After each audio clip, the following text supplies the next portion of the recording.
All right, so Mike, you lost your keys. I lost my mind. I almost did a naughty curse. I'm trying to be a good child and not curse any We longer. got to make sure we reap in those Bible Belt viewers, man, because every other podcast alienates them, and we gotta offer our welcoming arms to those Bible Belt. They're good boys. Viewers. Yeah, Sweet Christian Jesus, absolutely, baby that died on the cross. I ask upon ye, where the fuck did my car keys go? The baby died on the cross. I don't know.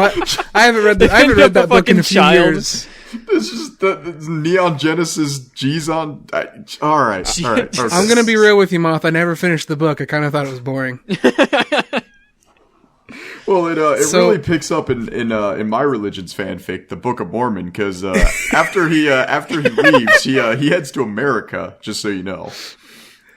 Okay, we could have a Mormon podcast eventually if you want to, because absolutely Mormonism not. Is the best. I get lambasted already for my religion by everybody. I don't need my own podcast to crucify Shut up, me. Mormon boy. I'll come knock on your door. Watch me do it. I'll fucking do it. I had years of practice. I'll do it. I will be the kindest neighbor you've ever had in your life. So help me God. So I work, as we've addressed before, I work in an auto shop. And working in an auto shop, I have to get inside people's dirty, filthy cars. Which reminds me, there was a customer a few weeks ago who was covered in feces, and my manager made us work on his car. That was fun. Yo, back it up. What the fuck? No, you had a feces that doesn't guy just too? happen. Yeah, there was a guy who just shit all over himself. He was like, God, if I'm 400 pounds, this dude was 600, came waddling in. And it wasn't caked on, it was fresh. It was falling onto our entryway, and he walked inside and sat in a chair. And how does that happen? Chair. I don't know how a man shits on himself. Your faculties fail you. I don't know. Wait, on his shirt and stuff? To be fair, I've been on top of an MRI, and I was trusting a fart while I was trying to get a helium line in it, and I just blasted my coworker. So these things happen. Blunderbuss, just fucking corn in his teeth and shit. That's awful. Well, no, it was bad because when we do these fills, we got about 20 minutes before the helium tank runs dry, and you gotta have somebody back you up. So I just remember looking at my coworker and being okay, I can be home and back in 20 minutes, and you'll thank me if I do this. You're gonna censor my burps but say corn in his teeth. Oh my god. So he's covered in feces, and your manager... he waddles into the store, and my manager, without missing a beat, just holds his nose and said, "How can I help you, sir?" It was... And that guy sat in a chair in our waiting room for, I think, because we're a really busy store that's also understaffed. So he's in there for 2 or 3 hours, covered in his own shit, sitting in a chair, and no one wanted to go in. Customers would not go in that room. I feel like this is somehow the plot of a Death Grips album cover. Oh, just dude. Some morbidly obese guy sitting in an auto zone with covered in feces. That's the Death Grips new album cover. I'm calling it. I would say it sounds more like a Korn album cover from the 90s. I'm just imagining a big fucking fat guy with shit on his pants and chubby Invader Zim fingers. You gotta realize we were the Korn kids, and so we were the counterculture. Even though this is being produced by a major label, we're counterculture. That's now Death Grip teenagers. They don't like the music. Yeah. They want to be counterculture, and so this guy screaming angrily about having a sad cum is what they want to relate to, so they can feel unique and have an identity. To be fair, I can relate pretty hard to having a sad cum. It's a daily occurrence for me. Sad cum. It's like a Pokemon. I choose you, sad cum. That's what I imagine Gulper's actual name was in the translation. Gulpin? Gulpin, thank you. I love him. Oh my god. That reminds me, I have a picture on my phone. Someone drew a waifu of someone's cum. I mean, yeah, no, I saw that one. I also saw an egg that was very similar, a goopy egg lady. All right, I hate it so much because she's kind of cute. Oh, of course. I'm gonna stop y'all now before I have to get Mormon Jesus into this. Yeah. Do you want to pray real quick, Moth, to Yeah. sanctify our conversation here? No, we're done. We're done. So this is the We Hate Anime podcast, episode 9. Officially one episode away. Yeah, episode 9. Episode 8. No, we're on episode 9. No. This is episode 8. Look, dude, I'm living in a nightmare right now. We're on episode 9. There's no way we're going this slow. You said earlier, oh man, episode 8 happens today. That was you. All right, so as I was saying, this is the We Hate Anime podcast, episode 8. Mike can't count, thinks we're on episode 9, but we're on episode 8. And I am the mathematically literate, I can count Mothman. I'm here with Mike, who seems to think we're on episode 9. And I'm sorry, guys. I'm posting all this cringe lately. And Frog is here with us as well. I tend to be. Yeah. I mean, you're absent, like, mentally a lot of the time. Oh, yeah, absolutely. I mean, to be fair, when you talk about fucking, what is it, Apple Basket or something, I fucking zone out. Fruit basket? You know. Well, there's nothing to talk about. I think it actually got canceled because I haven't even seen it lately. No, it's still going. I saw an episode come up on the website I use. Oh, geez. I don't know. Just real quick, was the 2002, 2003 version this bad? Or am I just I got rose-tinted glasses? Let's be fair, Moth. You have, these thick-ass rose-tinted glasses or some shit you watched when you were younger. Oh, I thought we weren't going to talk about Triple Chocolate. I forgot about it until just now. We should. That show is so fun. That's how I describe it. Okay, so I got a thesis that I'm working on, and we're either going to have it appear in episode 9 or episode 10. We're going to have a huge topic about it. Whichever one we're on now. Yeah, whichever one we're on now, it's going to be on the next one. Basically, I got a theory that from the year 2000 to 2006 was the dark age of anime. And I'll go into more detail about that during the episode. But basically, I got a theory that it was the only money being poured into anime was to sell children's trading card games or children's action figures or children's spinning tops. A lot of the stuff that was getting produced that wasn't trying to sell children's toys were trying to sell borderline idol Figma crap to horny sad weebs. And really, the only money we were seeing from the anime industry was coming out through 4Kids or Toonami, which was now shifting to late at night. So I firmly believe that 2000 to 2006 was actually the dark era of anime, and I will back that up. I think it also kind of applies that that was the early 2000s was where they were starting to use more computer generated animation stuff. Yes, that's when they started shifting towards exactly, and then adjusting to that took a long time. So. So Japanese people, I love you. You make my favorite things. You guys are awful at adjusting to things. Jesus fucking Christ. To be fair, I mean, Demon Slayer still looks amazing, and that is half 3D animation. Yeah, you're right. And that's UFO Table has been making stuff look good with 3D animation for a long while. Yeah, they're good. It's not like Land of the Lustrous, where it just looks like a bag of buttholes. It's actually good now. It's incorrect. I will tickle your fucking taint. Don't get me started. My issue with Land of the Lustrous is all the characters just look so jagged and female and rough. You mean the gems are jagged? Yeah, they just their animation seems so blocky and they seem kind of they were kind of carved out of stone. I hate you so much right now, Moth. They need some kind of solution to break them out of there. Yeah. We got to find a solution. Yeah. And speaking of solutions, Dr. Stone seems to have figured out its solution. We're flipping between topics like goddamn fucking pages in a goddamn dictionary. What's going on? Dude, I'm good at this. I will do the best transitions. And right now, I smoothly, astroglide got you into Dr. Stone. I agree, but at the same time, we skipped we're already off of the other stuff? Okay, what's fine. No, because I don't want to spoil my huge conspiracy theory about bad anime. That's sure. Okay, Dr. Stone. All right, so Dr. Stone. I want to apologize for my words. Because I was saying to Moth last episode about how wrong he was for enjoying Dr. Stone. First of all, I'm not usually like that, and I also... I watched the last couple episodes that came out, and I've started really enjoying the show now, and it's fucking really good. I think you're wrong for enjoying it, but that's just because you like bad things. Well, it's I found out one of my guilty pleasures, and I think I've talked about this, muscular men, gags, and Gao. And now it's science. I was gonna make a joke that it'd say anal, but you just said it for me. Yeah, basically. Gao. I really, really love Gao. I love it when things and characters are drawn like really off model, like reaction faces, stuff like that. I love that. And Dr. Stone has just mastered the reaction. Oh, absolutely, yeah. Well, and to be fair, Boichi has been doing that for years. Like Sunken Rock, his masterpiece, his magnum opus, like that really mastered really strong facial expressions.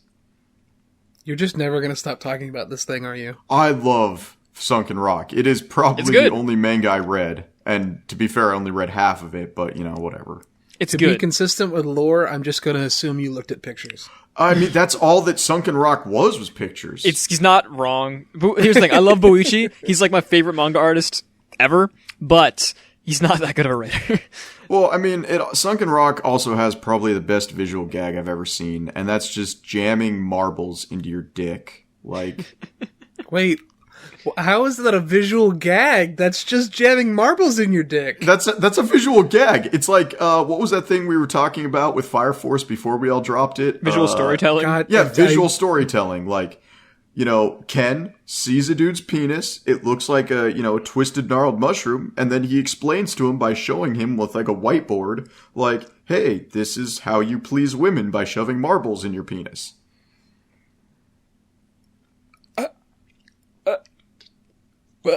It's just how you do it, dude. What is wrong? Yeah. You want to be I'm having an popular with autistic women, moment Mike? here. You gotta take a knife, you gotta lift your gland up a little bit and cut a little bit, then jam a marble in there. Listen, Moth, I'd be lucky to find my penis, let alone put a marble in it. Well, I mean, you want to make women happy, don't you? Go to the children's I section can't- of Fred Meyer and buy a box of marbles. I can't even make myself happy. I don't know what to say, man. I'm not a therapist. I'm not going to help I don't even know what's going on. you. So, I'm sitting here trying to do smooth transitions here, talking about why Boichi's good, why Dr. Stone has really picked up the pace, and Mike wants to turn it into, like, group therapy story time. This hour. podcast is about me, damn it! This has nothing to do with anime. I am anime. Well, let me see. You got low self-esteem, right, Mike? Yeah, that's fair. What's your opinion on, like, Love Live? I feel like if I got into it, I would lose my life. Yeah, exactly. So I do like how those two are related. Yeah, really. No, it is. There's a fucking, I don't know if she's a Love Live character or an Idolmaster character, but every time I see her, I think to myself, I would really get into this for that person, and then I put it down and I walk away. Is it that pink girl with the blue hair on the inside? That's like No. 20 different characters in the series. No. She's like, I see her all over Twitter. Like, Twitter artists love her. She's like this girl with short pink Hatsune hair. Miku. No, it's short pink hair. She has short, the one I'm talking about has short brown hair, and she wears like a sports jacket and some shorts, and she's really adorable, and I stan her. Don't know what her name is though. All right, Mike, I need to gauge your depression here. So I'm going to give you a scenario, and you just have to answer it with true or false, okay? All right. Okay. So I have, in my life, failed to reach for the paper towel in time when I nutted all over my hands, and instead of doing anything about it, I kept eating chips with that hand. Joke's on you, I use a sock, motherfucker. All right, you weren't able to take the sock Life off fast enough. changing. Here's the So thing Dr. about Stone, guys, it's Dr. Stone. Dr. Stone. Yeah, I don't know. So my bigger problem with the first couple episodes is that the production clearly suffers a lot in terms of visuals. Anyway, the actual audio has been really consistent and good, but like the art was even still shots in the first 4 episodes would look really off, and people would look off model in ways that weren't appealing, like not on purpose, right?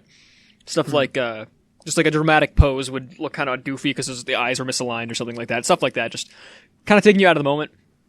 But no, after episode 5 or so, they just really kicked it up, and they started adding more splashes of color places. Mm-hmm. They introduced all the cool new characters that I love, and it just is the bad character not a character anymore? Is the what? No, he is not a character anymore. Oh, half the cast has gone away and been replaced with a new cast. Yeah, Good. Taiju our big meathead boy, who is lovable, but albeit very, very simple and one-dimensional, is pretty much just a vehicle for the start to kind of Get basic shonen people to watch a thing about science. I mean, I don't want to call it bait, because doesn't feel fair. No, but no, it's a pretty good bait and switch. From how I understand how quickly he disappears, that's bait. That's just bait. Come the way on. I see it is that the author, who is the same author as Ashfield 21, I should mention.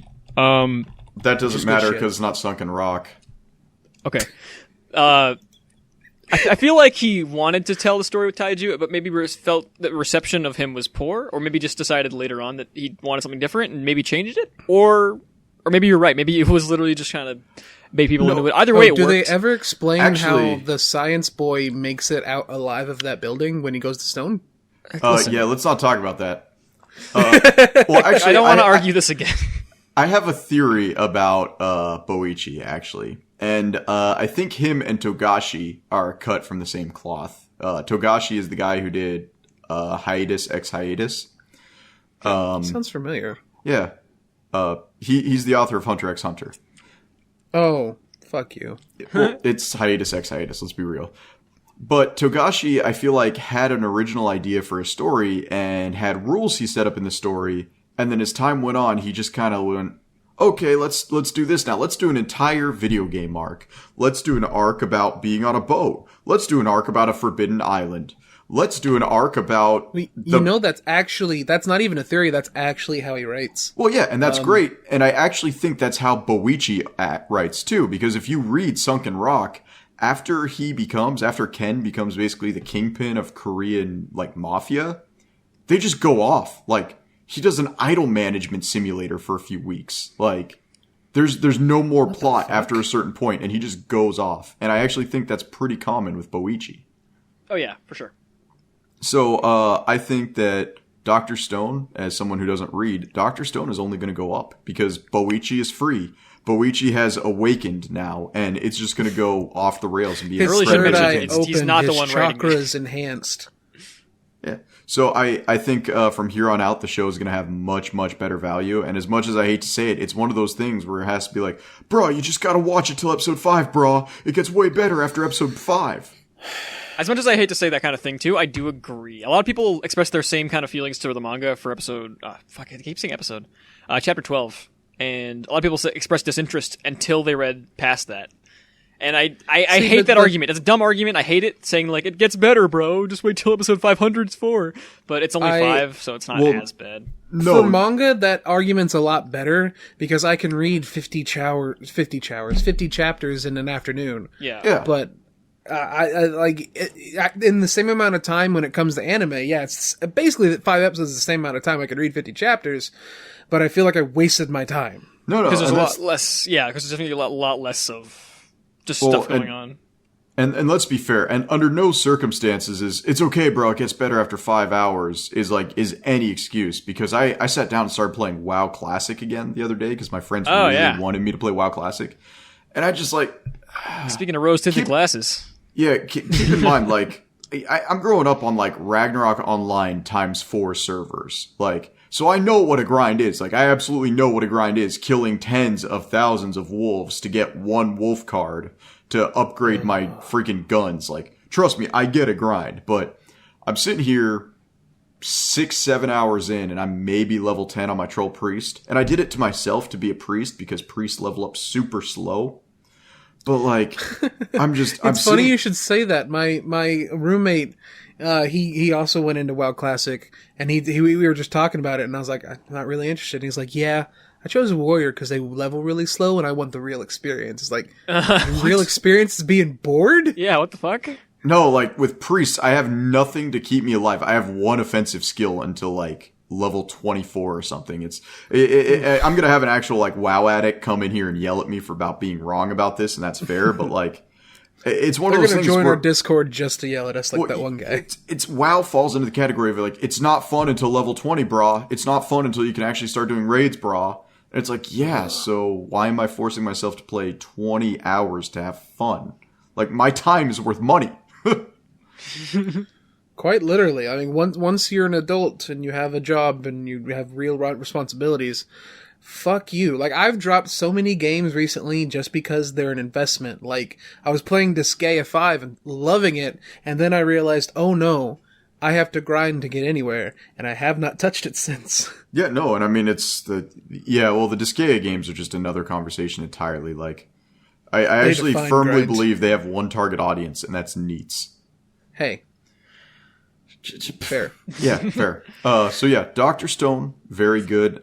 Anybody who dropped it, just honestly, I'm gonna catch you up on everything you missed. So just jump into episode 5 or episode 6 and do this. Him and his childhood friend, resurrect his childhood friend's girlfriend, and she's somehow totally okay with being with him.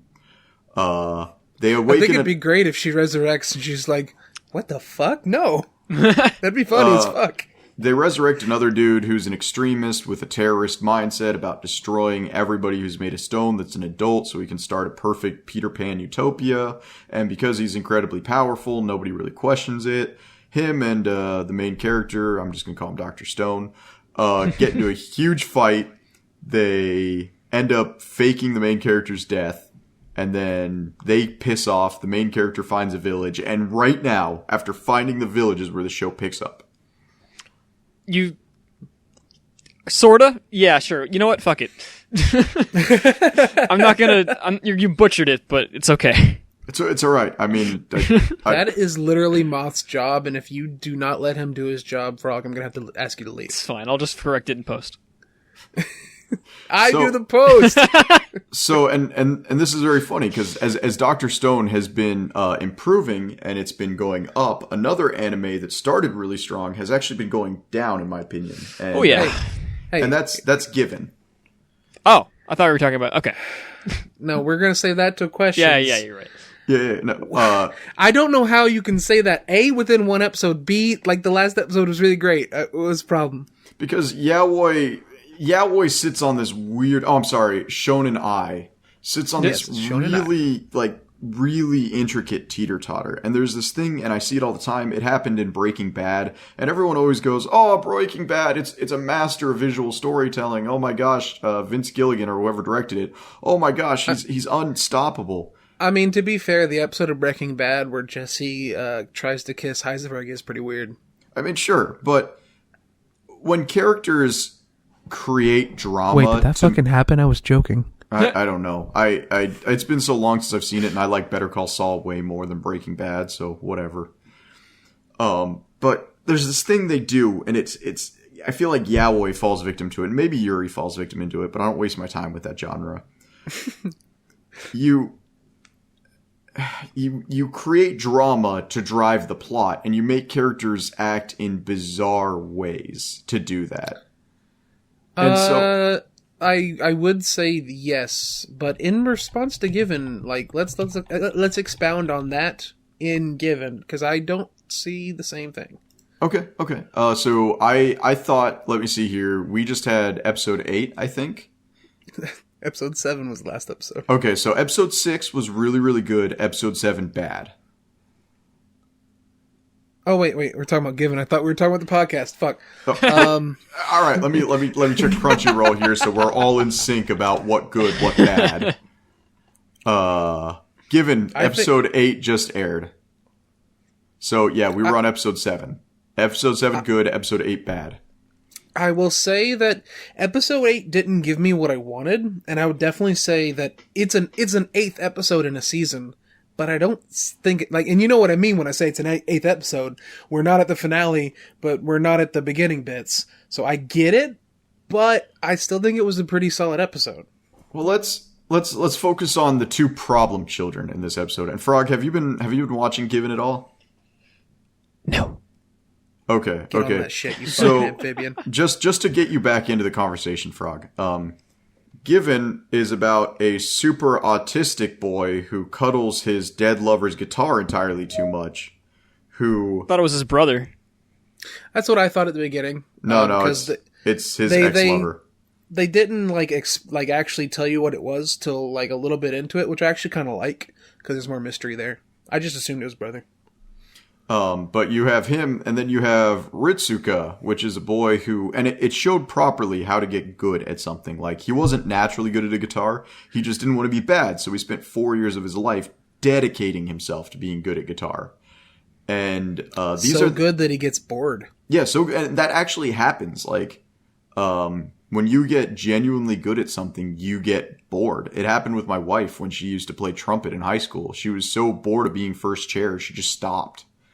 But yeah, so it's about Sato and Ritsuka and their relationship with each other as they develop in their band.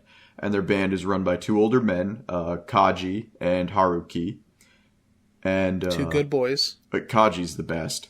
But that's what we've been seeing, and we've been seeing like the discussion of, hey, it's okay to be gay, hey, it's okay to have feelings, like you're in high school, you develop as a human being. We've had a lot of really good interaction up to this point, Frog.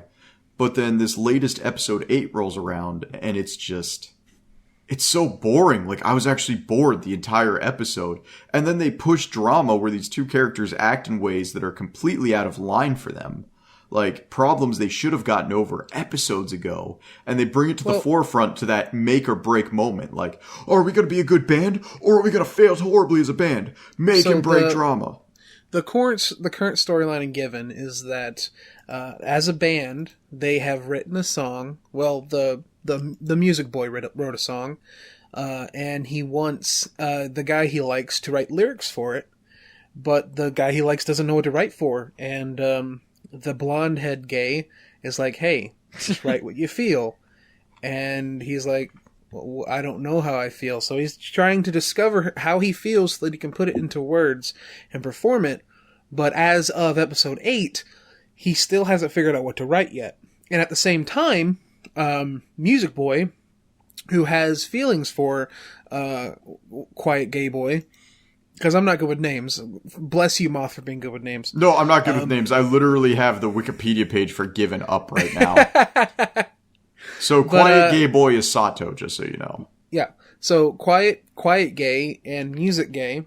Music Gay is worried that the song he's going to sing is going to be about his dead ex-lover, and he really doesn't want to hear that because he's just now exploring the sexuality with this person he's developed feelings for, and he doesn't know if he can handle that. And there is a genuine emotion there to the point where he's like, hey, let's just not even perform the song. And then Quiet Gay is like, oh, what? So now you don't think I can do it? You don't think I'm good enough? You've never said let's give up before. Why are we doing it now? And that's where the drama's from. I feel like it's really organic, especially since in that episode, there's a really great moment where Sato, Quiet Gay, has an outburst against one of his ex-boyfriend's dead, one of his dead boyfriends. Well, to be fair, even though he's dead, he's not an ex until he finds somebody new. That's like, I don't know if that's like touching or weird. No. Like, think about that. Like, if most people, when they have a spouse and the spouse dies, they refer to them as not my ex, but my dead husband. So until they move on and find somebody new, then they become their ex-husband. Until then, they're just dead. So like, it's fine. So I don't know. I don't know about you, Moth, but for me, when my guy or girl dies, I'm just gonna be like, last words, baby. Go fuck yourself. Walk away. It's tears in my eyes. And that's why I'm married and you're not. Fair. So Sato and Ritsuka, they're not dating yet, so it's not his ex-boyfriend. It's just his dead boyfriend. All right. So his dead boyfriend, he's talking to a mutual friend of theirs, but after he killed himself, because that's what happened, he killed himself. Did he kill himself, or did his body just do that when he fell off the bridge? It just be like that, you know? Yeah, like, in the it's beginning crazy of the how show, nature in the do beginning that. of the show begins with a shadowy flashback of him walking in on a hanging corpse, and the show later on. Wait, I thought he fell off a bridge. Fun. Not as far as I know. Okay, but Frog, like, you should watch at least the first episode. Like, to be seeing fair, him swinging from the rafters is pretty fun. To be fair, he could have just been putting up like a happy birthday Sato thing, and the ladder fell, and his neck kind of just did that against the rope, like Epstein style. Oh Lord, if that's what actually happened, Epstein style. Crazy how his neck just do that. This is not a political podcast. It's not. It's not. Actually, you know what? Epstein did not kill himself. That's not a political statement. Everyone believes that. That is anyway. Given. So what part of like what happens do you think it feels unnatural in that episode? It feels like, and this is I think anime should kind of break away a little bit from the we have to do 12 episodes, we have to do 13 episodes a season, because when you do that you get these buffer episodes where it's just let's slow everything down, let's force drama to force drama, because this could have been a 9-10 episode anime, and they could have just been like, yeah, we managed to be a band. Yeah, we managed to kiss. Yeah, everything is awesome. Kaiji is with his abusive boyfriend, and he's with Haruki. It's amazing. Like, and his sister, all at the same time. I mean, you know what? Kaiji's the type of dude who could handle that, though. But, like, it's... And I don't know, Frog, like, do you feel this at all, where you got an anime that's like, oh, man, this really shouldn't have been 13 episodes, it should have been, like, 7? Couple. I think I have a 24 episodes show that I think should be, like, 17. Stuff Which like one's that. Kaiji. As funny as it sounds. Well, wait, Kaiji, really? Yeah, no, Kaiji has a problem with pacing in the terms that, especially in the later halves of both the seasons, that it just, some episodes go by where basically nothing happens. And I feel like they're just trying to fill for time and not actually for content. Well, I mean, they're kind of a master of suspense. Like, I enjoyed the end of every episode and every day. But to be fair, I also watched it after it had finished airing. If I had seen that weekly, I might have lost my damn mind. Exactly. Like, nothing happened this episode. Wait a week. Yeah, you saw Kaiji, right? Right, Frog? I just want. Oh, okay. I was gonna say because I'm a huge Kaiji. One episode and I did not like it. It's the art style, isn't it? The first episode's very non-representative, actually. It's not the art style. It's the fact that I do not relate to this main character even a little bit. You don't have to relate to the main character to enjoy something. I didn't relate to almost any character in Sarazanmai, and that is all three of us one of our favorite animes. Hey, I do not believe that you do not relate to any gay character. Well, Reo, but, he's way later in the series. He's in the first episode. Yeah, he's in the first episode, but you don't even know his name until, like, episode 5. You don't know his name until, like, the last couple episodes, I swear. Yeah, like, up until that point, you just think he's an otter spy. But given, I think, I do not disagree with you. I don't think the episode 8 is, like, a 10 out of 10 or anything like that. I just think it's a really good episode for exploring how Sato actually feels, because...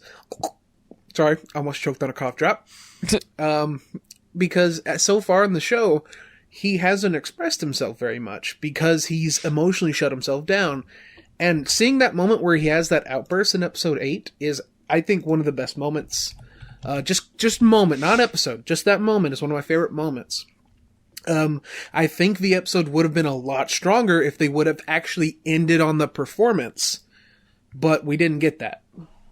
Yeah, and yeah, I'll give you that. Oh man, I was actually, because so Crunchyroll's got this thing with VRV right now, where a lot of the time we'll get the anime on Crunchyroll, and then on VRV we'll get the dubbed version, cool. Which is, it's kind of nice. I was curious for a second there. I wanted to see if Given had a dub. Like, if because then I would get to hear the kid, Sato, just going, blah, blah, blah, blah, blah, with an English voice actor. La, la, la. Yeah, just like an English guy trying to do that. Like, you're kidding me. This is my line. I don't know. I was kind of excited. But speaking of English voice actors. Yes, speaking of English voice Funimation. Oh, right. I was thinking of something else. Well, what were you thinking awful. of? I was just gonna. This is kind of backpedaling, but that's the wrong word. I actually watched some of the Dr. Stone dub this week because I thought it looked good. It's good. That's all. Okay, you can move on. Oh wait, the dub is actually good. I like it. Yeah, especially because Tsukasa's voice is really fucking good. Does he say 10 billion%? Oh yeah. Oh, okay, good. So yeah, moving back to because I did this amazing. Like I bridged us so well there. That was a great bridge. We're in English voice acting. Way to burn that bridge, Frog. Yeah, way to burn that bridge, Frost. Now, Funimation controversy here. I'm going to put a disclaimer before we discuss this. Almost all of my news sources have come from Kiwi Farms here. So we gotta clarify some things. Take it with the biggest grain of salt. More of like a rock. Yeah, you just here's my rock of salt here. Yeah, like it's Kiwi Farms is difficult because a lot of the time I feel like they've been correct with what they've done. Like not like how they did it, but like they got the dirt, they got things, and they really nailed a lot of people. Like and they were on the right side of the conversation at the end.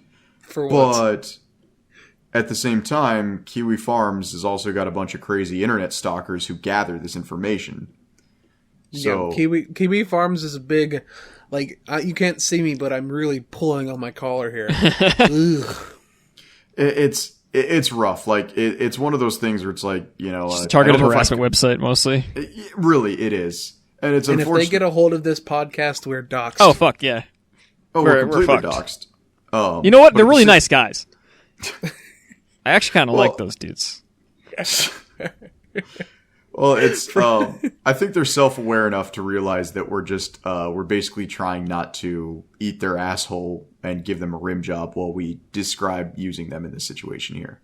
Yeah. So we don't love Kiwi Farms. We don't endorse anything they do. It's just unfortunate that a lot of the court documents and everything regarding what's happening here at Funimation has a mega thread on Kiwi Farms that once you dig through everything is really, really useful.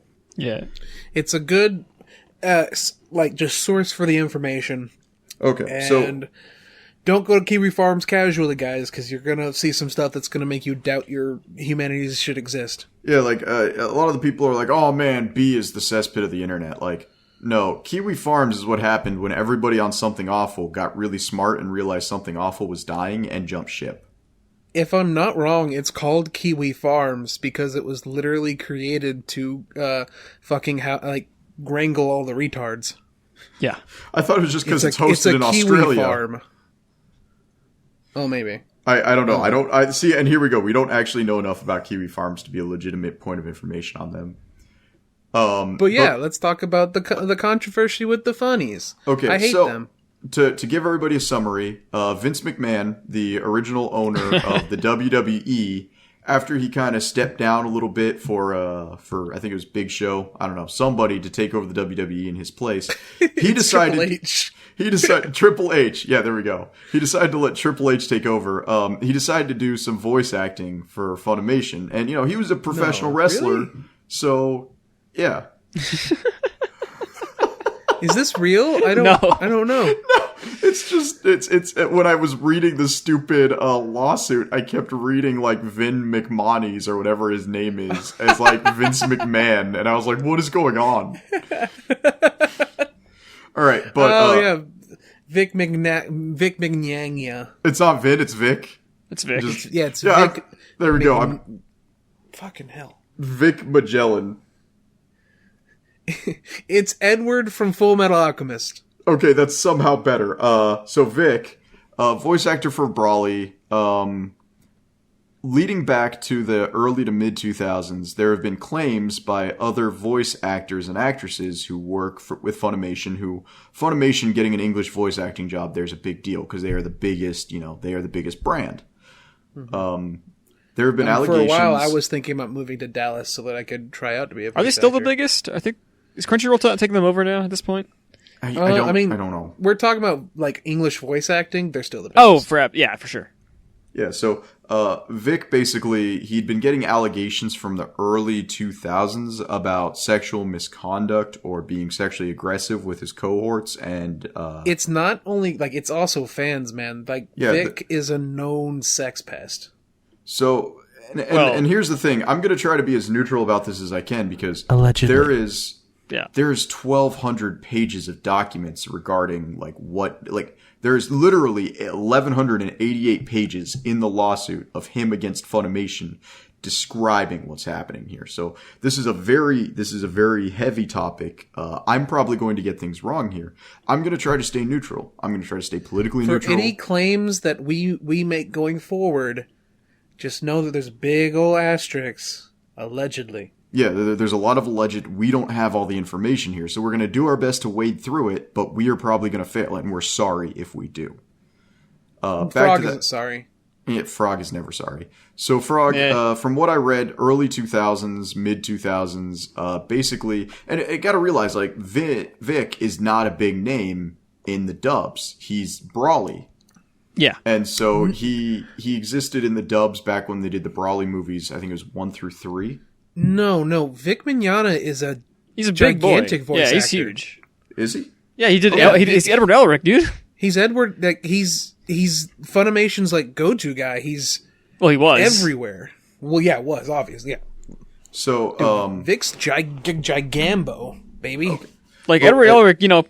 Lead character of the most popular series of all time in the West.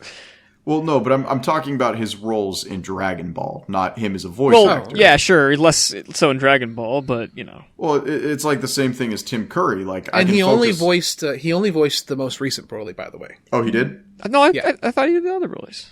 I'm dumb. Nope. Never mind. Whatever. Okay.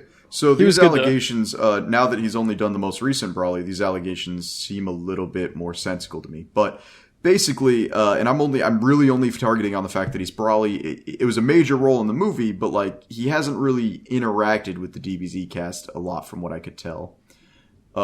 Basically, the DBZ cast during Kamehacon or Kamehameha, I can't pronounce it to save my life. I hate you. Is it Kamehacon? Like, what is it? Like, basically, there was some controversy. Dragon Ball Con. Yeah, it's the Weebacon. Yeah. There was allegations by some of the female voice actresses, I believe the Bulma and the Chi-Chi voice actresses, that he was being sexually aggressive with them and with fans, and they didn't want him to be at the con. The problem is Brawly is literally the headliner at the con because it's the Brawly movie. So it fucks me up that you say Brawly instead of Broly, but go on. Bro, I'm just being petty. Come on. Yeah, come on, bro. Come on, Broly. Broly. Broly. Basically, they're saying he had been sexually aggressive, and they said, hey, if he's at the con, we're actually going to pull funding from the con. Like, we're providing some financial support for the con. We're investing in it. If he shows up, we're going to pull assets from the con. And so originally Vic wasn't going to be in the staff. He wasn't going to be on the guest list. But then they tried to compromise and they said, okay, we will have Vic pay for security out of his own pocket for himself, basically.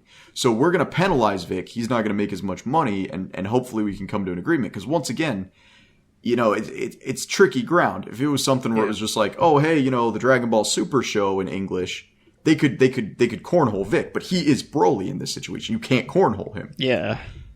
And Vic went, and I guess shortly, either sometime around the con, basically the voice actresses made good on their word and started allegations and started basically a cancel movement against Vic. Yes. Now, okay. Go ahead. I do want to just step in just real quick. The allegations in relation to Vic Mignogna have been going on for, I believe, almost over a decade. Early 2000s. These are more recent allegations that have been pushed forward and have caused the more bigger stink with Funimation. Well, some people are like bringing the stuff up from like a long time ago that hadn't been brought up before, potentially, and stuff like that's been going on. It's been And if you ask anyone in the voice acting industry about their experiences with Vic, like they're like if like I'm someone who 100% believes that if there's you can't like convict someone without evidence, but there's so much smoke in the voice acting community about Vic that I'm willing to believe that there's fire somewhere. I don't know. It's hard to tell.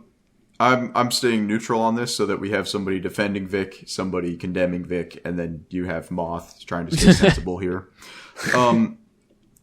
Basically, he is now suing them for... I'm going to be the fence sitter here. I mean, we're trying not to be political, and we're talking about cancel culture, which is a huge topic right now. No, yeah, for sure. I mean, like... And so I'm trying to basically make it so that nobody's opinion is invalidated. No, for sure. No, I'm with you. But We yeah, can talk about like the whole pro Jared shit too, but that's like a whole different. Okay, all right, backing up. Let me just. I will say this, even though I just said that about Vic.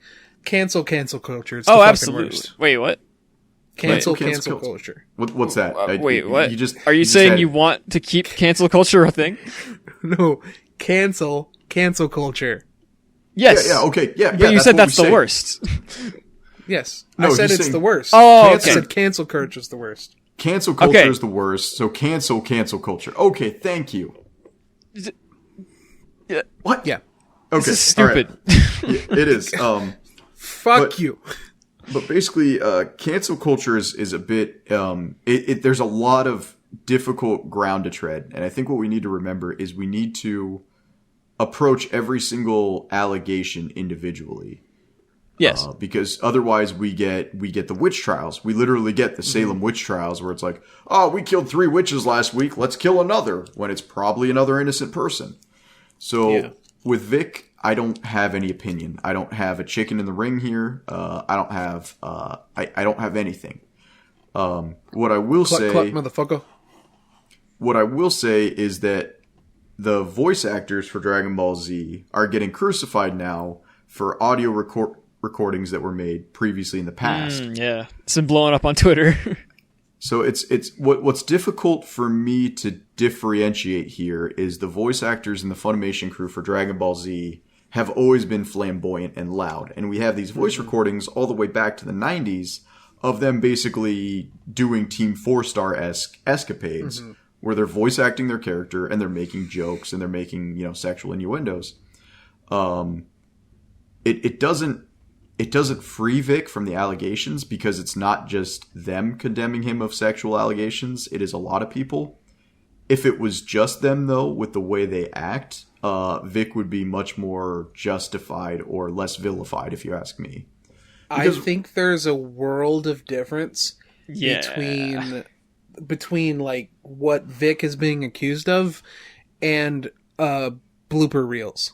I looked a little bit into it. I'm not talking about the blooper reels because the blooper reels, everybody's allowed to see whatever they want in private to an extent, and really, I can't even think of what the extent is. But like everyone's allowed to say what they want in private. The problem is there's videos at fan cons of Vic having makeout sessions initiated on him by female voice actors, or like a female voice actor telling him to spank her like during a con for entertainment purposes. That's what I'm talking about. Like I feel weird with them if that was it, like I would feel weird with sexual allegations against Vic, but we have tons of fans, we have previous voice actors, everybody in the industry coming out against him. I'm just saying the Funimation Dragon Ball Z team didn't do themselves any favors. I guess fair, but like, and I've heard that one or two things that were said were like really kind of damning, but at the same time, I like the number of times I've made YouTube videos, the number of times I just said some like awful bullshit just to have it on the recording and giggle at and then delete. Like it happens all the time. Yeah, and that's why I said I'm not condemning them for their voice recordings at all. I'm mad at them for what we've seen in public, like their public appearances. They are a very sexually charged group. Like they do a lot of their entertainment around sex. And so just those guys claiming Vic was sexually assaulting them didn't have a lot of credence with me. But I think there's a big difference between these people are sexual in public and Vic like being an alleged sex pest. Well, now what do you mean by sex pest? Like explain that to me because I'm not getting a good visual in my mind. He's alleged. He's very uncouth with people who do not want to be uncouth with him. Okay, so he is very forward and he's very pushy. Yeah, that's a good way to put it. Right. And so in this case it's difficult. People who are sexually forward and aggressive against people who don't want to initiate or engage in those kind of things with somebody, they need to stop. So it appears Vic is in a bad spot because pretty much everybody who's worked with him has come out and said like, hey, Vic's not a good guy.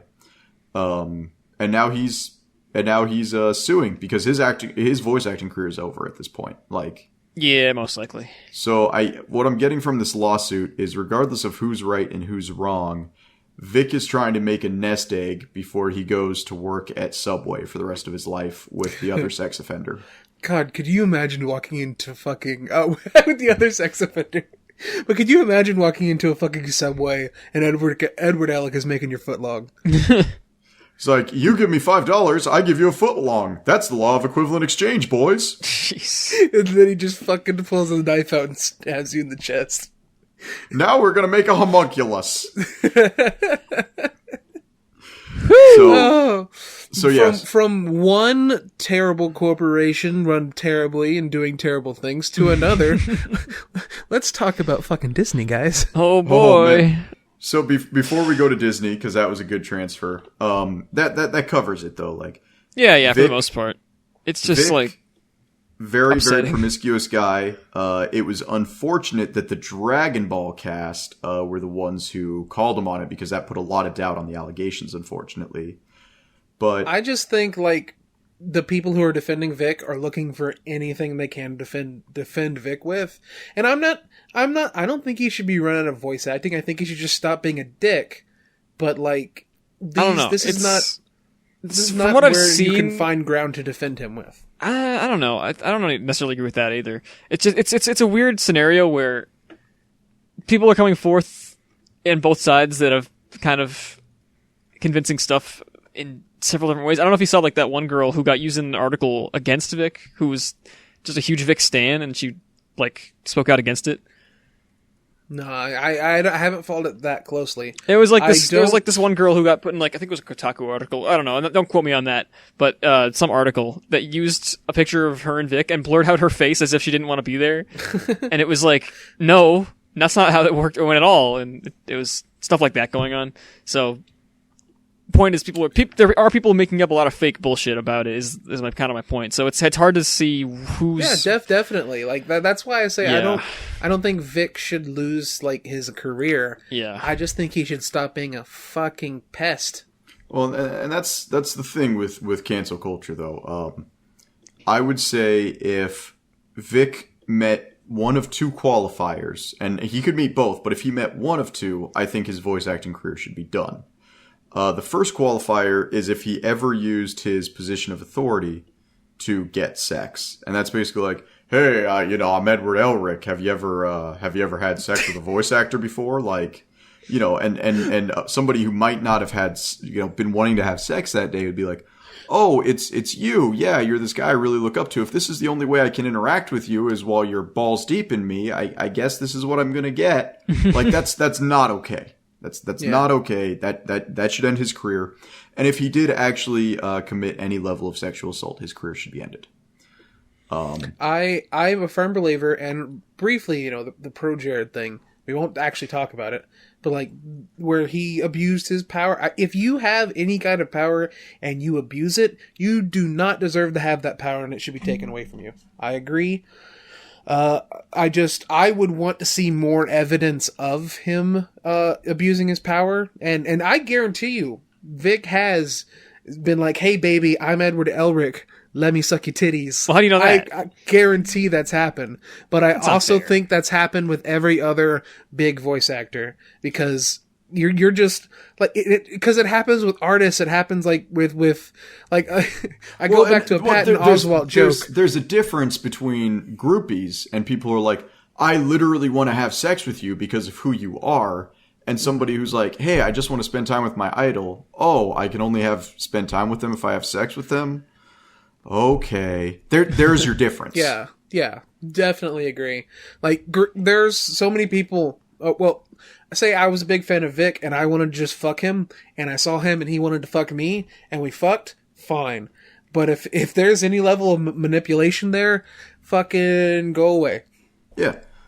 Speaking of which, I kind of realized a new fetish the other day, and we're like, before we talk about Disney, we need to talk about this fetish. I've decided, like, voice actors are super hot to me now, because you think about it, like, me growing up, like, my first and only waifu really ever has always been Ryoko Watabe from Tenchi Muyo. Now, like, you know, the voice actress, I think she's like in her 40s now, but, you know, she's still pretty good looking. She's gorgeous, from what I recall. Like, imagine, like, you just get approached by someone who's your favorite character on a TV show, and they're like, hey, you want to get some nookie? And I promise to be in that character's voice the whole time. Like, like, that's just... I mean, you get that? You get that? Or am I going nuts? Moth, do you feel it? That's me giving you the biggest high five you've ever had in your life. Right? Like, this is something, this is untapped, like, we've never talked about. Like, you know, like, give me that ASMR of Ryoko tucking me in at night or something. I was just about to say, like, if any of these, like, not even, like, they don't have to be attractive, just, like, their voices, like, are characters that you're into. If they just got on there and had an ASMR channel, it'd be like, this is the 10-hour I talk about how you're a baka. Shinji, fuck you. Yeah. It's like, oh. No, but actually... Get in the robot, Shinji. Your parents don't love you.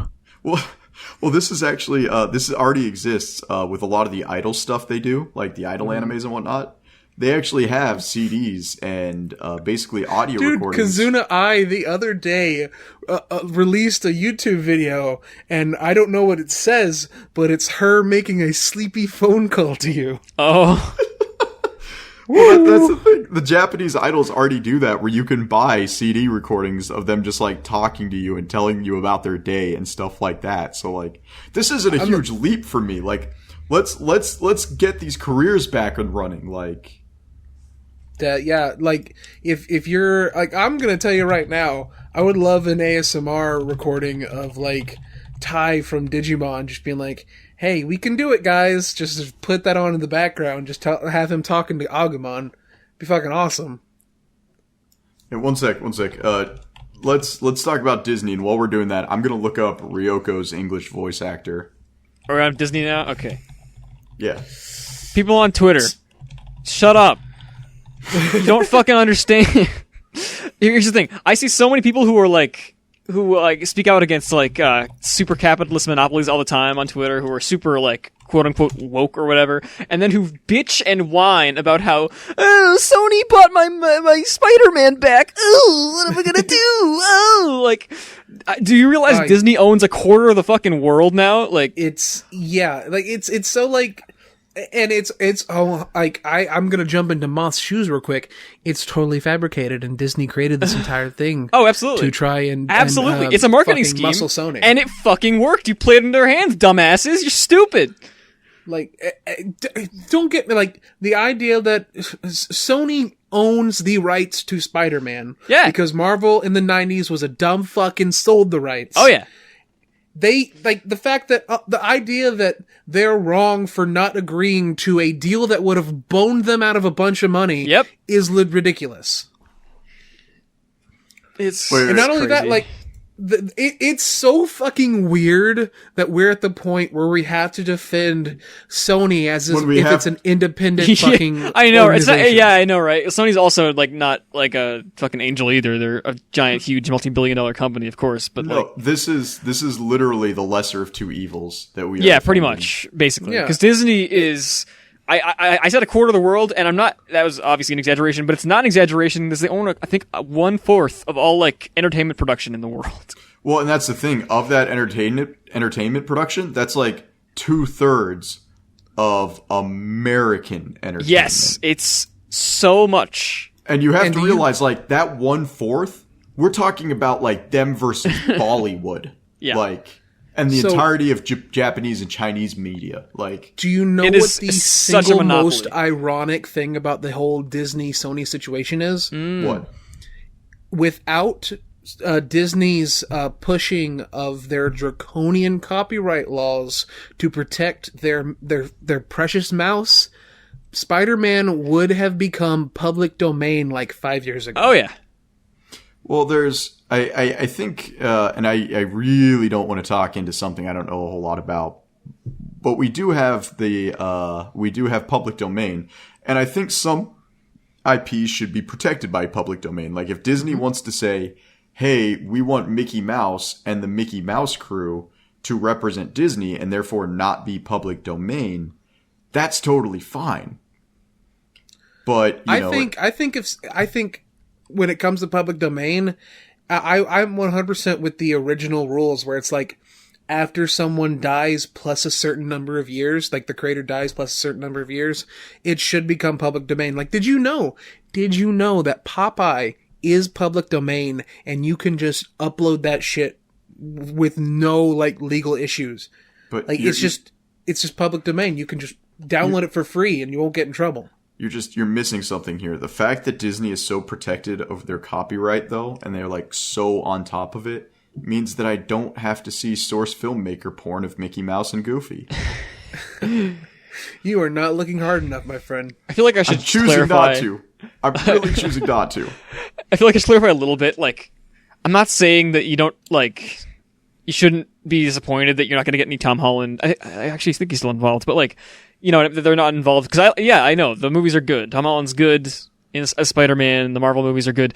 I like Marvel movies, too. I'm not going to judge people for that. But, like, it feels almost selfish to me that you're willing to just sell your soul to, like, a huge corporate entity that just so you can have more Spider-Mans. These are the same type of people that still haven't stopped reading Harry Potter. All right, let's. We're risking getting. Which is also owned by Disney. Is it really? Probably.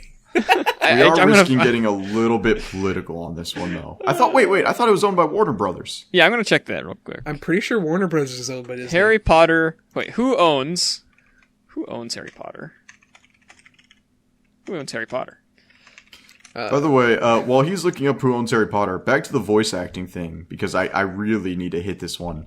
I just have respect for the pioneers of Japanese dubs. Because I was actually like I was looking at it the other day because I got really big back into Tenchi Muyo after our previous discussion, and I was listening to like the English and the Japanese voice actors, and having a woman with a straight face just say like, "I want to bear his children," like, just I gotta give her props. Okay, Moth, I agree with you, Ryoko. Like. Not my waifu from that show, but I get it. I do. Dude, I'm looking at the actress right now. She's 64, and she is still gorgeous. Like, she comes to Senshi-Con, she's like, you know, talking to me with that Ryoko voice. It's over for me. I'm dead. I'm dead in the water. My wife knows. By the way, you just it's owned by Warner Brothers, who's owned by Warner Media, who's owned by AT&T. Oh, good. So the other demonic entity owns them. One of the giant... All corporations are bad. I say this completely unironically. Anyway, Astral Chain, guys. Oh, yeah, that's a game. You guys have Switches. I don't have No. We are not jumping to Astral Chain. We're not done yet. Okay. We're really going to hit on the... No, I'm kidding. Let's talk Astral Chain. Yeah. I don't have a Switch, so I don't have much to say here. I don't even like Platinum games that much, so it's just like... Go away, Frog. Well, Fuck. I cancel like Frog. Hashtag cancel Frog. I don't dislike them, I just haven't really played many of them. I played a tiny bit of Metal Gear Rising and didn't get far. Well, that's because Metal Gear, what is it, Revengeance or whatever? Metal Gear Rising Revengeance, that's the one, yeah. Yeah, well, that one's not very good. I've heard people say it's some of their favorites, and some people say it's their favorite Platinum game, actually. In my opinion, it's probably one of the weaker Platinum games. I'll say that. They did a Ninja Turtles game, a Legend of Korra game, and those games... Like, I like the Legend of Korra game, but those games is poo-poo. Yeah, but those are like B-list games. You're saying it's one of their worst ones, and I just named two games that are way worse. It's one of their worst A-list titles. Meanwhile, you got stuff like Nier Automata, which is literally one of the best games I've ever played. Wait, did they game do looks that? kind of lame. I thought Square Enix did that. No, what? No. Platinum developed it. Square Enix funded it. Yeah, okay. Platinum just is like a company for hire, basically. They just... people hire them and they make games for their properties. And then I think just recently they're actually trying to go solo. Yeah, they're trying to create their own IPs, which is good because the way that they created Bayonetta, Sega owns Bayonetta, and they don't want that to ever happen again. Yeah. I will say, just as a disclaimer, I tend to wait about 3 years when I can get the game for like $20. Mm-hmm. Yeah, so I don't have a lot of weight in the Astral Chain yet. You haven't played any of it? No, I have not played any of it. I'm still actually working my way through Fire Emblem, believe it or not. I haven't played Fire Emblem, but I will say, Astral Chain, It's fucking sick, dude. It's the best way. Like I'm stealing this from another podcast I listen to. It's Popos Bizarre Adventure. Popos Bizarre Adventure. Because it's police. Okay. It's I was thinking Mr. Popo, and I was like, I'm pretty sure. That'd be way better. It's Blackface Bizarre Adventure. Oh boy, Yes. It does have to do with the Popo. But like, it's super great. Like, you have free control over your fucking police stand. It comes in multiple flavors that you unlock as you play the game. You actually go on police investigations, and it's actually kind of fun. It's so. It just, and you know what the craziest thing about it? It's only 30 FPS, but it looks amazing. Oh. Well, I mean, it's a console. I'm kind of at the point where I don't expect anything of a console. That's fair. And proper. Like, And I am a console boy. Well, Astral Chain's fucking amazing, though. I'm sitting here I'm literally I bought the blocks last month to liquid cool like my graphics card and my CPU. Like, I'm actually cooling the motherboard too.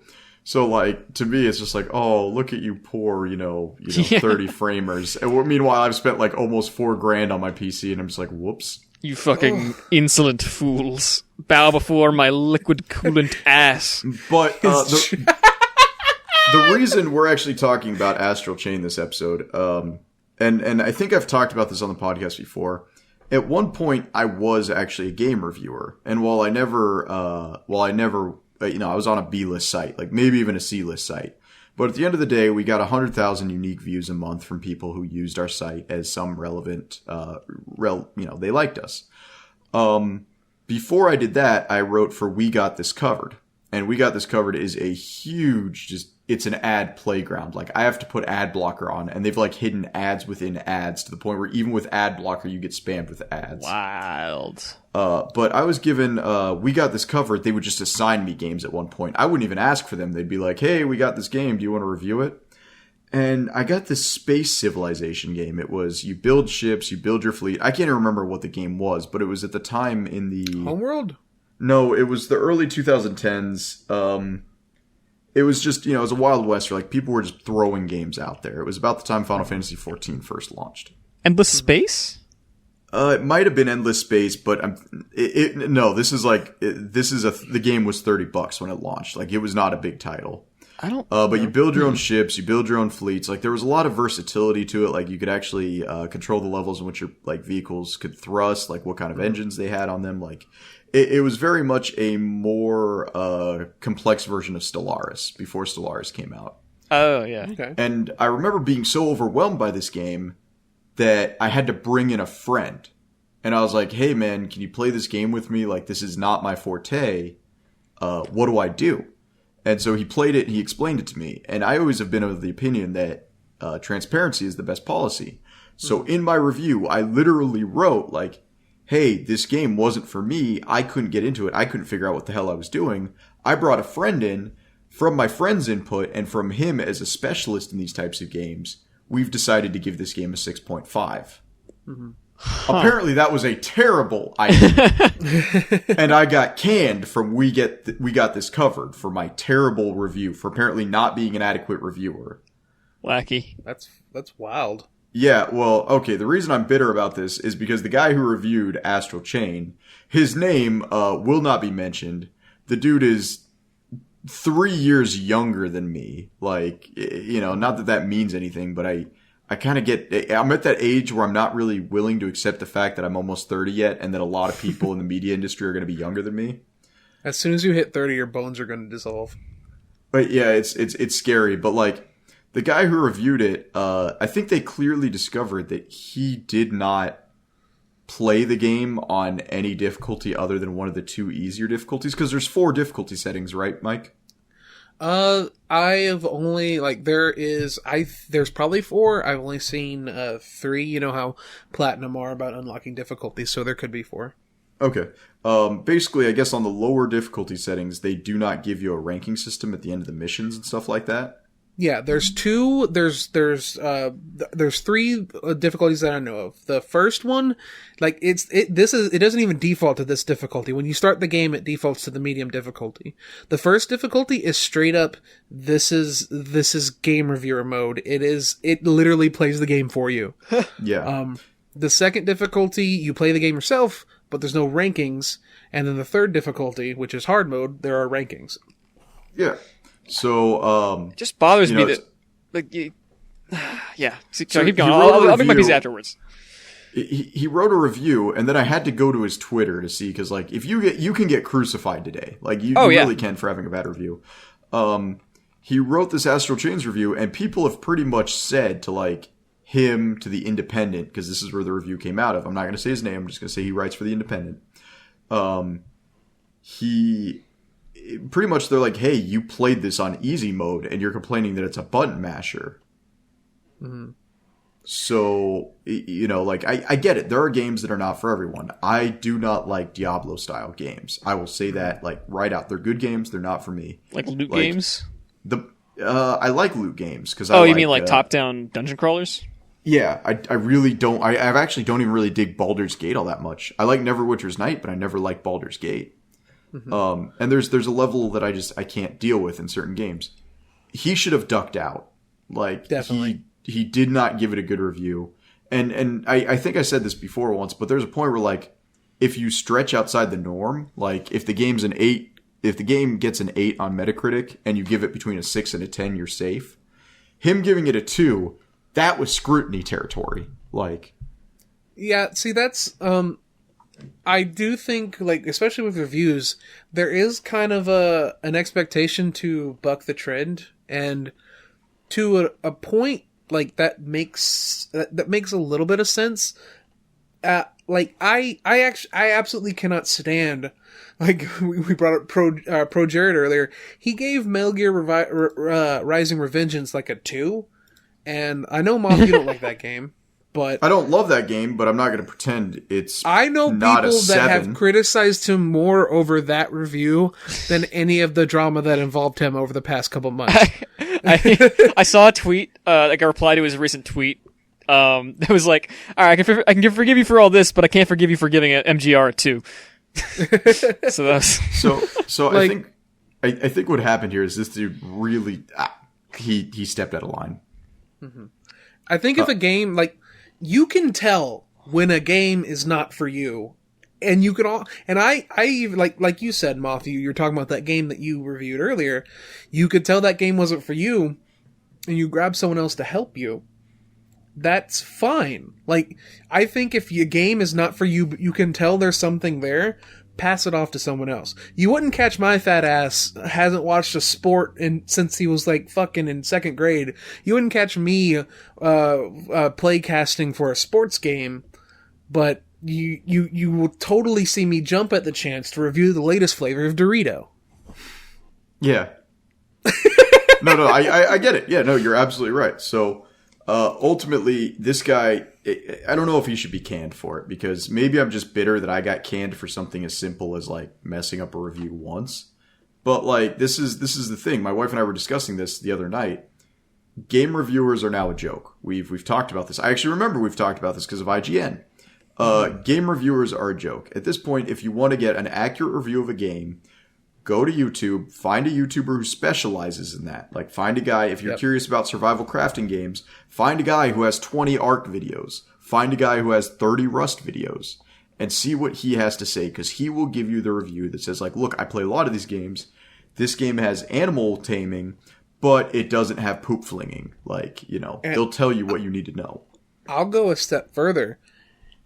Go to YouTube, look up a game, and if you see, and a lot of people, like, I hate people who criticize long analysis, because there is bad long analysis, but if you look up a game and you see that there's an hour-long analysis of it, you don't have to watch the analysis, but think to yourself, there's a lot to say about this, maybe I should listen to that person. Like, in the past couple of weeks, I watched a 5-hour analysis of Persona 5. Yeah. And it was awesome. You showed it to me. I actually watched like 20 minutes of it because I don't really care about Persona 5, but it looked well informed. He went through, most of the video is him going through and talking about the confidants and explaining which ones were well written and which ones were poorly written. And like, it's so good. It was exactly what I wanted in an analysis. And then on Twitter, literally every single person who stumbled upon this analysis was goofing on him for doing a 5-hour analysis on this fucking 120-hour game. Oh yeah, fuck off with go that fuck shit. yourself. It's like, oh, you put work in. Oh, Dude was working on that for like at least the past year. I know because I talked to him. how dare you just try really hard at doing something? Find I people watched that- a if 9-hour you're analysis interested of in Dark some- Souls 2, man.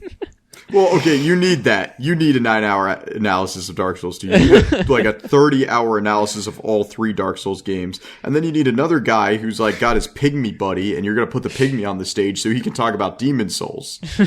I watched and I think it's the same one Frog's talking about. Yeah. There's a 10-hour counter analysis to Yeah. someone else's Dark Souls 2 Oh yeah, so analysis. H-Bomber guy.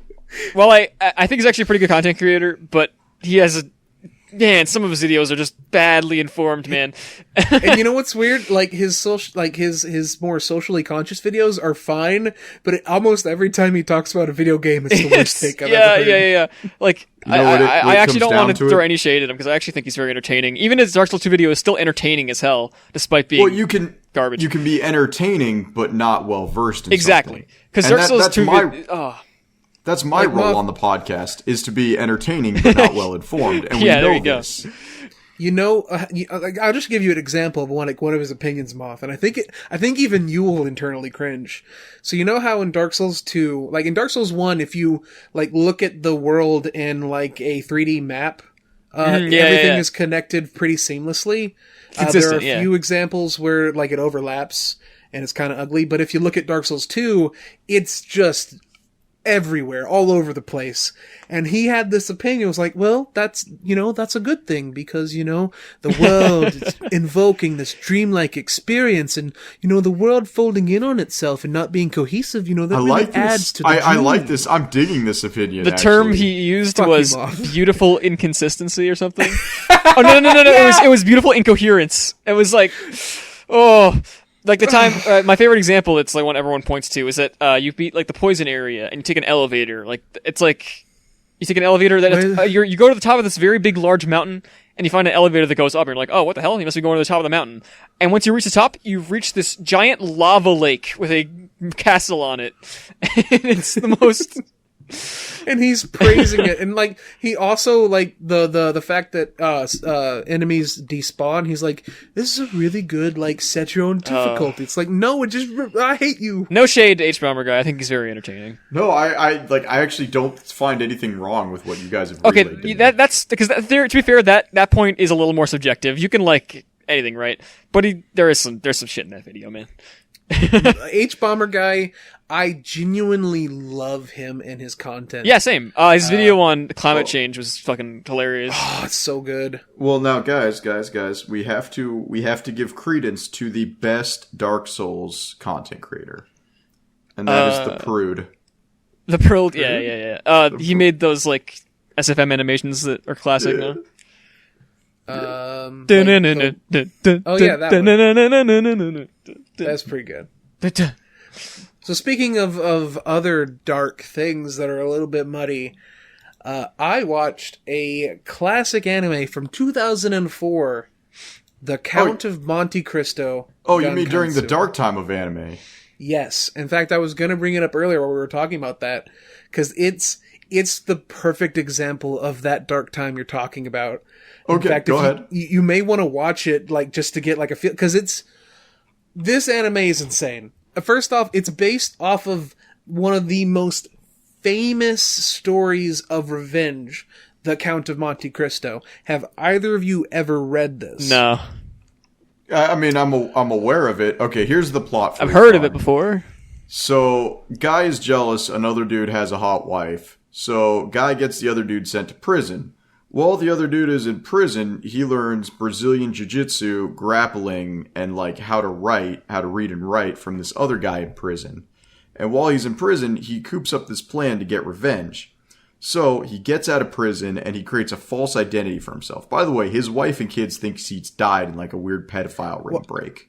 Actually, they aren't. He doesn't have any kids. It's just they were gonna get married, and at their like celebration of their marriage, he gets arrested. But go on. Right. So in this time, while he's been in prison, his wife has basically ended up with his rival. And they've had a family, they've started a life, but this guy's bitter. He's embittered. So he takes his Krav Maga training, he takes his like art of feng shui training he figured out. And he straight up he rearranges their house to death. He straight up Phantom of the Opera murders this dude at like his own like party. And then he goes up to the woman, he's like, hey, I killed that other guy, I'm back, baby. But then he realizes that she has baggage, i.e. kids, and breaks their necks too. They get married and start a whole new family together. Like one does. That is not the count of like whenever Moth describes anything, he's about 40% correct. So in the anime version of the Count of Monte Cristo, it's sci-fi-ified. Like it's really weird. Instead of taking place in the 1800 France, it takes place in like the 1800 France. And it's really odd because there's things that mesh with like the French oldness.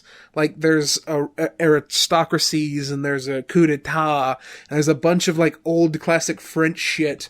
While at the same time they're talking about taking trips to fucking the moon and like the guy in prison, like in the original story, I think he just trains, but in the anime he gets possessed by a fourth dimensional revenge demon.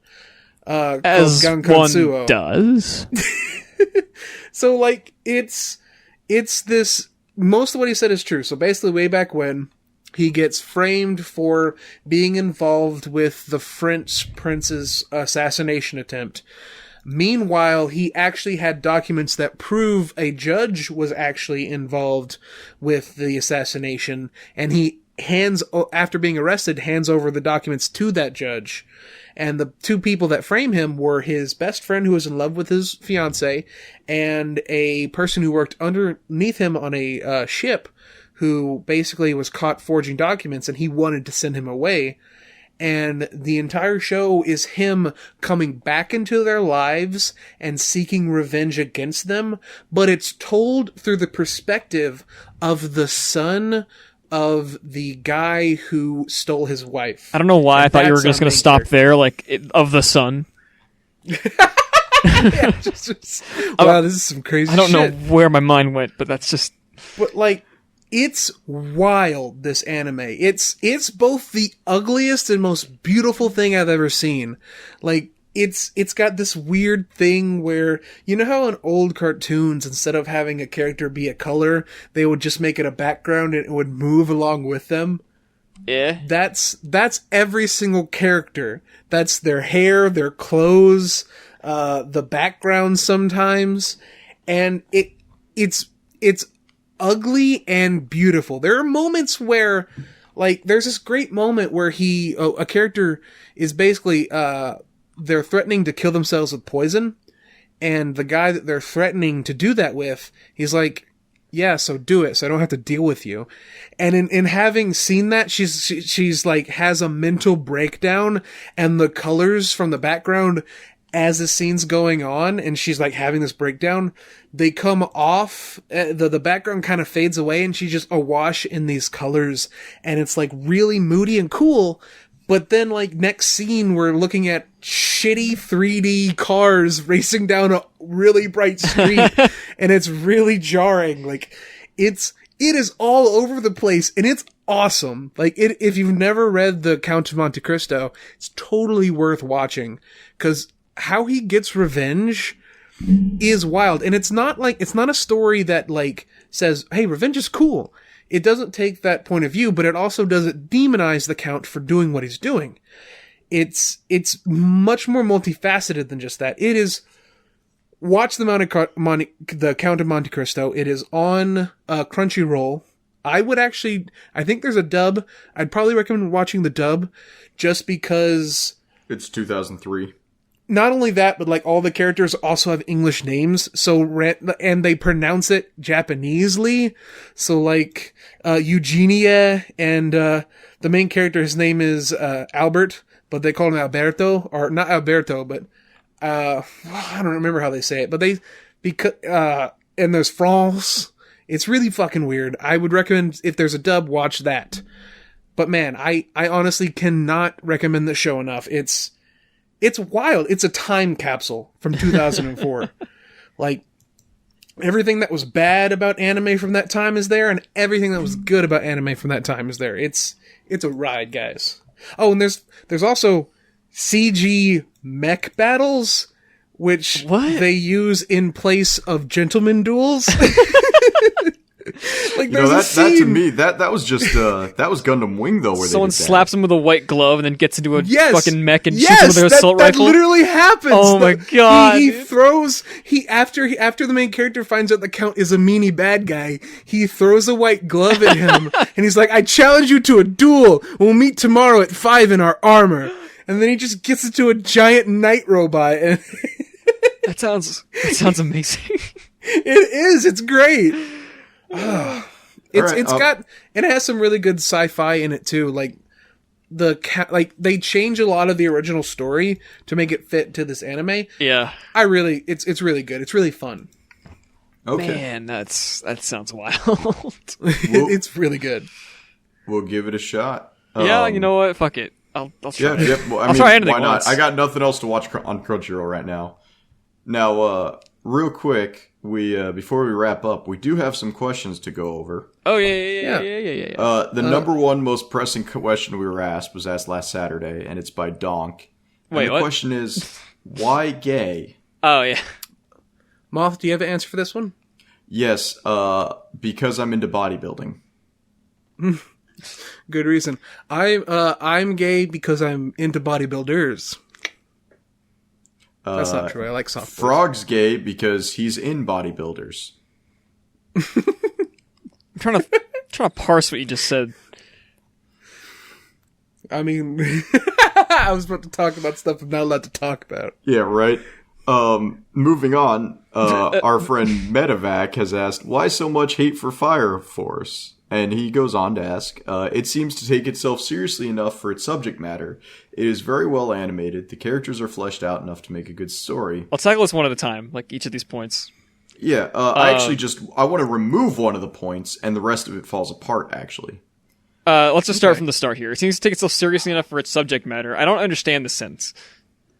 I think he's talking about how, like, it doesn't, like, glorify the fact that they're killing people. It does have a bit of a somber tone at times. For sure. That's fair. Yeah, I mean, the second tone is episode good. when they're in the house, I mean, that was actually really impressive. Even then, the tone is inconsistent because it'll go from that to booby. Whoa, she's got boobs. Oh, she slipped untouched. Oh my god. Oh, your pervy powers activated. You made me touch your boobles. To be fair, Demon Slayers does that as well, where they jump from comedy to seriousness. Oh yeah, and here's the thing: you can do like comedic breaks. You can have comic relief, but it's so jarring in Fire Force to me. I don't know.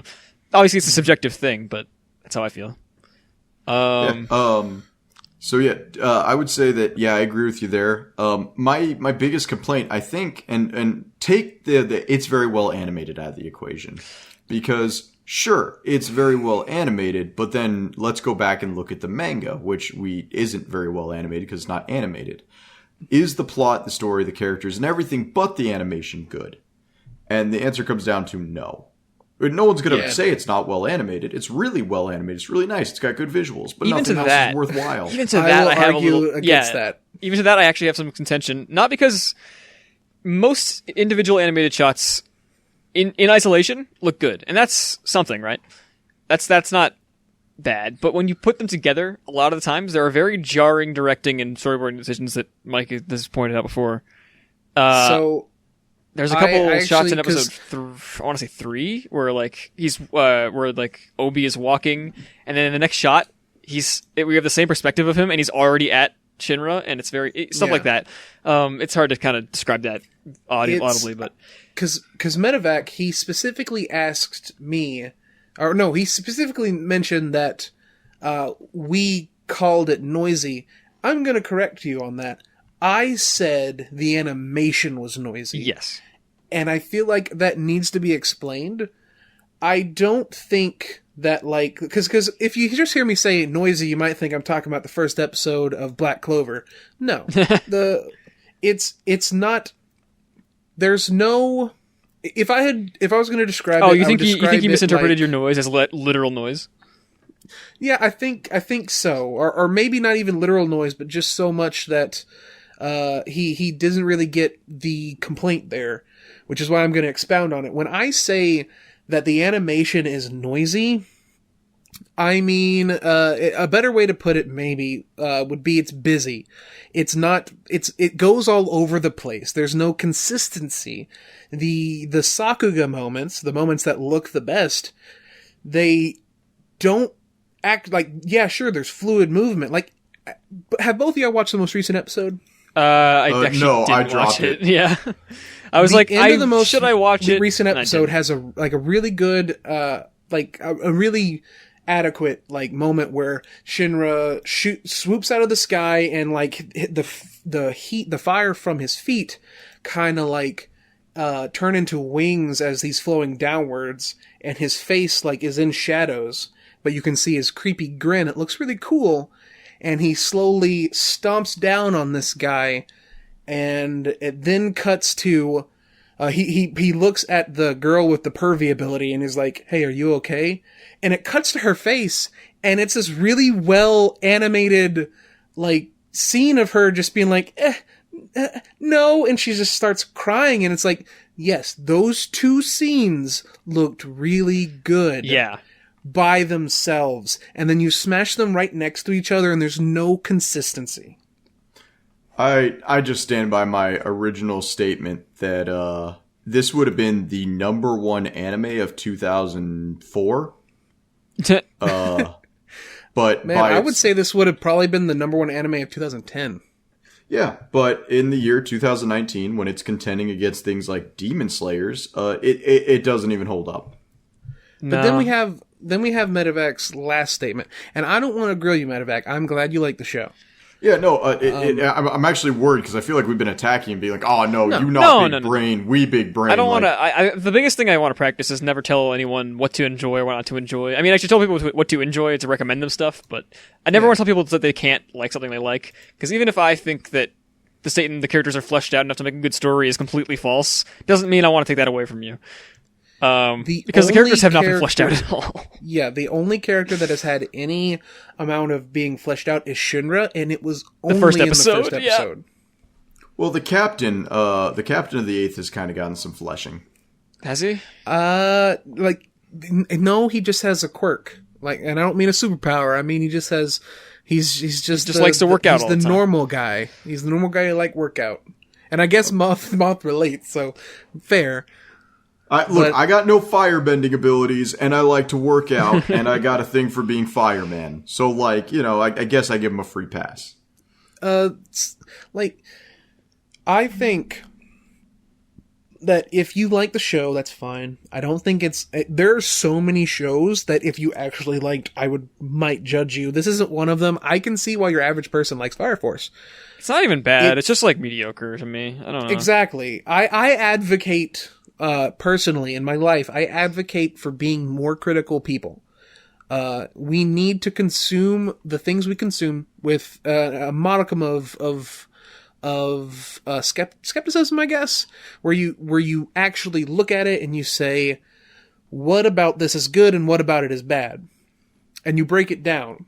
And I'm not saying that if you watch Fire Force, you don't do that, but I would say that ask yourself when you're watching it, what about this scene do I like, and what about it do I not like? No. That's not fair because no.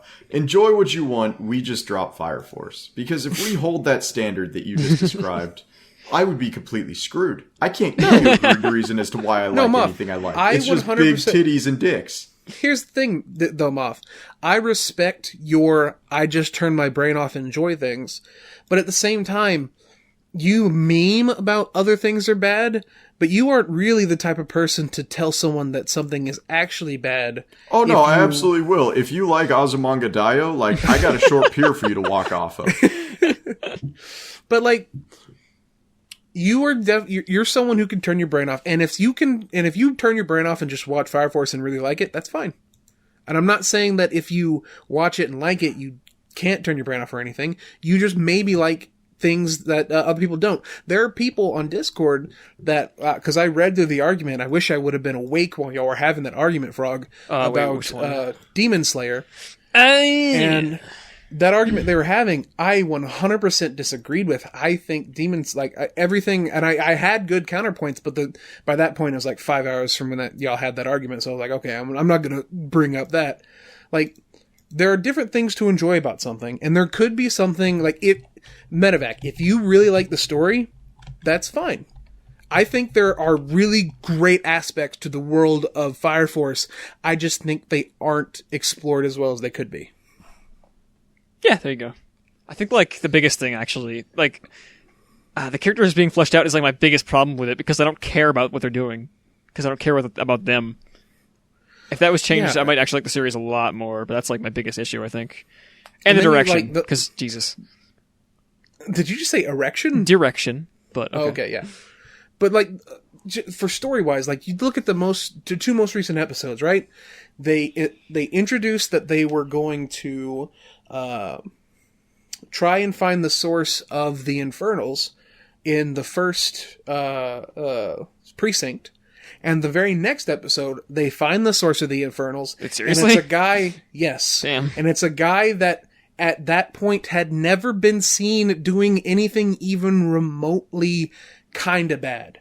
Like, it just comes out of nowhere, and he's a bad guy and tries to kill people. It's like, there's no build up to these things that could be really good reveals. And there's even a red herring where they're like, hey, that guy, he seems like he seems like a bad guy. He's probably the bad guy. And then it turns out he looks at a photograph, and he's looking at a photograph where he used to be friends with Shinra's dad, because there's a guy who looks just like an older Shinra in the picture, and it's like, okay, thanks for giving me that bit of foreshadowing to something that doesn't matter in the current story arc. Anyway, Tona, I don't know how to say people's names. It's Tonu, he's my friend. It's okay. Tonu bruh. He has a question for us, and it's the last question we got for this episode. When is Frog gonna give me a mic so I can come on and guest and just be angry at Moth in real time? I did promise him a microphone for his birthday. You're banned. I ban you. You cannot disagree with Moth unless you're me. Well, wait. What are our favorites this season? Assuming that was his actual question. What our favorites are. Yeah, he did ask that. Here's the thing. I haven't been in love this season with anything. Really? Oddly enough, Copcraft has been weirdly good, but I hate watching anything on Hulu. So I haven't watched it yet either. I'm going to watch that when the season's over because it's on Hulu. I've heard really good things about it. It's I think my wife described it as they had the ability to do a lot of things and take the easy way out. I would not say Copcraft is my favorite. I would just say this entire season has been underwhelming. No, Dumbbell is my favorite this season. There we go.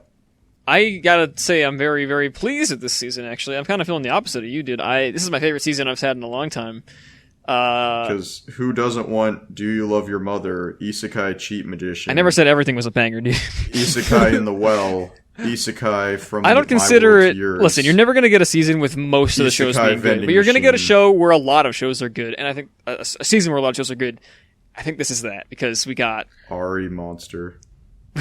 we got Dumbbell, we got Dr. Stone, we got the first episode of Fire Force, we got Demon Slayer still going on from last season, we got Vinland Saga. That's the thing. I don't consider Demon Slayer part of this season. Okay, that's fair, but we got Vinland Saga, which I think is actually my favorite show this season so far, which is fantastic, and the last episode have you watched much of Vinland Saga? I watched the first episode and fell asleep. Oh. It's really good. Bro. Look, I'm probably not going to be excited. I have to take a look at something right here. Have you seen the last episode of Vinland, Mike? Oh, you best know I Oh did, my baby. god, that shot of Thorfinn fucking- jumping off the boat in. Oh my god, dude, that Dude, scene. that entire fight against Thorkel is It's so good. It is so well done with studio. My hat's off to you. You Moth, the beautiful most people. recent episode of Vinland Saga has a tiny boy fighting a giant 8-foot tall man on a bridge, Swinging a giant AKA tree around. all of your sexual fantasies. Fine, I'll watch Vinland Saga, but I'm more excited about the fact that Golden Kamui Season 3 has been announced. I can't wait for the poor CG fires to extinguish my to life. clarify, my favorites of the season are definitely Vinland Saga, Dr. Stone, and Dumbbell. But mostly Vinland Saga and Dr. Stone are the highlights, for sure. I would say Dumbbell and Masterful Teaser Blobbity Blobbity Chan. Wait, are you talking about that show from like 2 seasons ago? Takagi? Is there a new one? Yes, it got a second season. It is? Apparently Yes. so. Huh. Well, I would say that my favorites are definitely Vinland Saga, Given, and I really still love Granbelm. I've been watching You've not every mentioned single that episode. one before. I've mentioned that one before. Did you? I listened to the podcast over like several times. I don't think I've ever heard you say Granbelm. Yeah, I gotta agree with him here, man. This is your first time mentioning Granbelm. I've brought up Granbelm a lot. I proof listened the show. Granbelm is really good. It's. I guess I'll take this time to talk about it now. Has anyone seen? Granbelm- Anyone who's seen or listened to all the episodes? You tell Mike if he's mentioned Granbelm up to this point, please. Granbelm is a magical girl mecha show with a lot of Gundam references. Wait. It's This not is the Sympho one Gear, where it's it's got different. like 5 previous seasons, right? No. He's talking about No, that's Sympho Gear. That's something else. That's Symphogear. I haven't started season 5 of that yet. Not until season 4 is finished airing, which is really dumb because Crunchyroll stop it. Crunchyroll didn't get the rights to season 4 until season 5 was airing, and instead of putting it all out at once, they've been uploading 2 episodes for every 1 episode of season 5 that comes out. That makes no sense. That's really dumb. Yeah. Anyway, Watch it in this Guys, weird 2-1-2-1 staggered order. Why don't you? and not only that, but every season follows a narrative line, so if you did that, you'd be like, what the fuck's happening? Anyway, guys, I think this has been, unless y'all got anything else, this has been the We Hate Anime podcast. We're good to go. You can follow me on the good old Twatter. I'm at Andy Mikadu. Frog, you can spell it if you want to. I don't know how to spell. ANIMAIKERU. Yeah, and you can follow the Frog King at FR0, a bunch of other stuff. FR0GK1NG on Twitch and Twitter. I'm going to start streaming Minecraft because I just renewed my server, and with my pals, if you want to watch that, it'll be fun. You should You'll do only the be mod the that makes the bees 700th writable. person doing it. The bees aren't even out yet, but Oh. Sad. we're just doing I do regular- not have a Twitter or a YouTube or anything because I'm a boomer. Thanks, everyone, for watching. I promise not to post cringe in the future. Bye-bye. Conclusion. Being a boomer. そんな優しくしないで